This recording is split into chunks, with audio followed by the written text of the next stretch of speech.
नमस्कार, आप देख रहे हैं क्राइम वॉर और मैं हूं आपके साथ संदेश सक्सेना। हेलो, लाल किले में बम फटेगा, इस एक कॉल ने सोमवार देर रात दिल्ली पुलिस और वहां तैनात पैरामिलिट्री फोर्स के पसीने छुड़ा दिए। आलम यह रहा कि कई घंटे तक पुलिस के बम और डॉग स्क्वाड ने चप्पे चप्पे को चेक किया। लगभग 5 घंटे तक सुरक्षा एजेंसी बम खोजने की कसरत करती रही। जब कुछ नहीं मिला तो राहत की सांस ली, लेकिन इस बीच 2 टीमें कॉलर को खोजने में जुट गई। मंगलवार को उसे दबोच लिया गया। मालूम चला कि वह दिमागी तौर पर परेशान है। पुलिस सूत्रों के मुताबिक सोमवार देर रात लगभग 11:15 बजे एक शख्स ने कॉल करके बताया कि लाल किले में बम फटेगा। उसके बाद उसने फोन स्विच ऑफ कर लिया। पुलिस उसे बार बार कॉल करती रही। 1-2 बार मोबाइल ऑन भी हुआ, लेकिन फिर बंद हो गया। जांच में उसकी लोकेशन झील खुरेजी में मिली, लेकिन फोन बंद होने पर सटीक लोकेशन कंफर्म नहीं हो पा रही थी। उधर BDS bomb and dog squad ने चेक करना शुरू किया। मौके पर दमकल विभाग को अलर्ट कर दिया गया। पुलिस ने आधी रात को करीब 3 बजे कॉलर को पकड़ लिया, जिसकी पहचान अमित के रूप में हुई, जो कि गीता कॉलोनी झुग्गी में रहता था। पकड़े जाने पर वह बहकी बहकी बातें कर रहा था। पूछताछ के बाद उसे मेडिकल के लिए भेज दिया गया। भजनपुरा में 5 साल के बेटे के साथ पैदल जा रही महिला की गोल्ड चेन पर बदमाशों ने झपट्टा मारा। महिला ने दोनों हाथों से चेन को पकड़ ली। बदमाश ने गले और कंधे पर चाकू मार दिए। पीड़िता की पकड़ ढीली पड़ गई। बदमाश चेन लेकर भागा तो महिला ने पीछा किया। कुछ दूरी तक बदमाश का साथी बाइक लेकर खड़ा रहा। इसके पीछे बैठकर दोनों फरार हो गए। पीड़ित को निजी अस्पताल में ले जाया गया। फिलहाल गंगाराम अस्पताल में उनका इलाज चल रहा है। भजनपुरा थाने में लूटपाट और गंभीर चोट पहुंचने के तहत केस दर्ज कर लिया है। रघुवंशी फरीदाबाद में रहती है। पति सावन विदेश में रहते हैं। 5 साल का बेटा उनके साथ ही रहता है। उन्होंने पुलिस को बताया कि सोमवार शाम को वह अपने ससुराल फरीदाबाद से भजनपुरा के गंगोत्री विहार में अपने मायके आ रही थी। बाबरपुर मेट्रो स्टेशन पर उतरकर गंगोत्री विहार के लिए रिक्शा किया। गली तंग होने की वजह से वे रिक्शे में वेस्ट गोंडा की गली नंबर 5 के बाहर ही उतर गई थी। बेटे के साथ पैदल घर की तरफ जा रही थी। शाम लगभग 5:30 बजे एक लड़का उसके पीछे आया, जिसने उसके गले की चेन पर झपट्टा मारा। अवंतिका ने दोनों हाथों से चेन पकड़ ली। बदमाश ने धमकी दी, तब भी नहीं छोड़ी। इस पर उसने चाकू निकाला और अवंतिका के गाल पर मार दिया। लहूलुहान होने के बाद भी चेन नहीं छोड़ी तो बदमाश ने बाएं कंधे पर चाकू से हमला कर दिया। महिला घबरा गई और चेन छोड़ दी। बदमाश चेन लेकर भागा तो उसका पीछा भी किया। गली के बाहर एक लड़का बाइक लेकर खड़ा था, जिस पर सवार होकर वह बदमाश वहां से फरार हो गया। हेलो, मैं सीबीआई से गौरव मल्होत्रा बात कर रहा हूं। आपकी अरेस्टिंग होने वाली है। आपका वीडियो यूट्यूब पर चल रहा है। कुछ इस तरह से फोन करके आजकल जालसाज लोगों में डर पैदा कर रहे हैं और उनसे ठगी कर रहे हैं। डरे और सहमे लोग सोशल इमेज की वजह से इस तरह की धमकी भरी कॉल पर रकम को उनके अकाउंट में डाल देते हैं।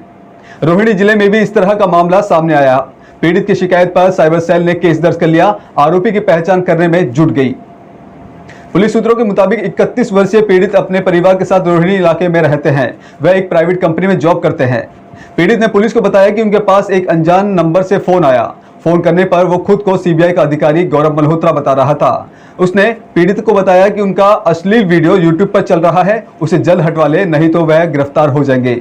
ये सुनकर पीड़ित काफी डर गया और उन्होंने कहा कि उनके पास यूट्यूब का नंबर नहीं है। आरोपी ने उन्हें एक नंबर दिया और उससे बात करने के लिए कहा। नंबर मिलने के बाद पीड़ित ने उनसे बात की। दूसरी तरफ एक शख्स ने खुद को यूट्यूब का इंडिया जोन का हेड बताया। कहा कि आपका वीडियो 96% अपलोड हो चुका है, जिसे डिलीट करने के लिए 25,500 रुपए आपको देने होंगे। साथ ही बताया कि इसमें से 25,000 रुपए वापस हो जाएंगे। पीड़ित ने आरोपी की ओर से दिए गए बैंक अकाउंट में पेटीएम से पैसे डाल दिए। आरोपी ने फिर फोन कर बताया कि यूट्यूब पर 2 अन्य जगहों पर वीडियो अपलोड हो रहा है, जिसे हटाने के लिए उन्हें 30,000 और 22,000 रुपए जमा करवाने होंगे। पीड़ित ने उसे खाते में सारे पैसे पेटीएम कर दिए। थोड़ी देर बाद पीड़ित ने उसी नंबर पर फोन कर पैसे को वापस करने के लिए कहा, लेकिन आरोपी ने बताया कि उसके पास सीबीआई से मेल नहीं आया है। इसके बाद वह आरोपी ने पीड़ित का फोन नहीं उठाया और उसके बाद फोन को बंद कर लिया गया। ठगी का एहसास होने पर पीड़ित ने साइबर पोर्टल पर इसकी शिकायत की। बाद में रोहिणी जिला साइबर सेल ने पीड़ित का बयान लेकर ठगी का मामला दर्ज कर लिया है।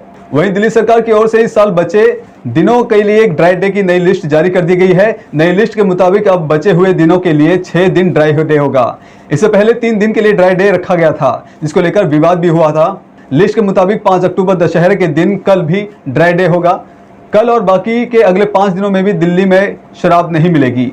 इस साल के बाकी बचे हुए दिनों के लिए ड्राई डे की जो लिस्ट जारी की है, उसमें 5 अक्टूबर दशहरा, 9 अक्टूबर मिलाद उल नबी, 9 अक्टूबर को महर्षि वाल्मीकि जयंती है और वहीं 24 अक्टूबर को दिवाली के दिन भी आपको शराब नहीं मिल पाएगी। वहीं 9 नवंबर गुरु नानक जयंती और 21 नवंबर गुरु तेग बहादुर शहीदी दिवस के दिन भी आपको शराब नहीं मिल पाएगी।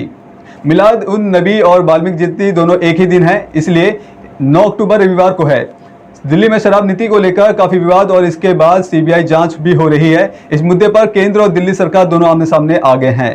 दिल्ली में 1 सितंबर से पुरानी आबकारी नीति के तहत ही शराब की अब बिक्री हो रही है। अब सिर्फ सरकारी दुकानों पर ही शराब बेची जा रही है। दिल्ली में 17 नवंबर 2021 से नई शराब नीति लागू हो गई है, जिसके तहत 100% शराब ठेके प्राइवेट प्लेयर्स के हाथ में दे दी गई है। इससे पहले 40% दुकान खोलने की अनुमति ही प्राइवेट ठेकेदारों को दे दी गई थी। 60% केवल शराब सरकारी ठेके थे। इस नीति के बाद दिल्ली में शराब खूब ही सस्ती बिकी और बाय 1 गेट 1 फ्री का भी ऑफर चला। अभी के लिए फिलहाल इतना ही। देखते रहिए क्राइम वॉर, जुर्म के खिलाफ वॉर।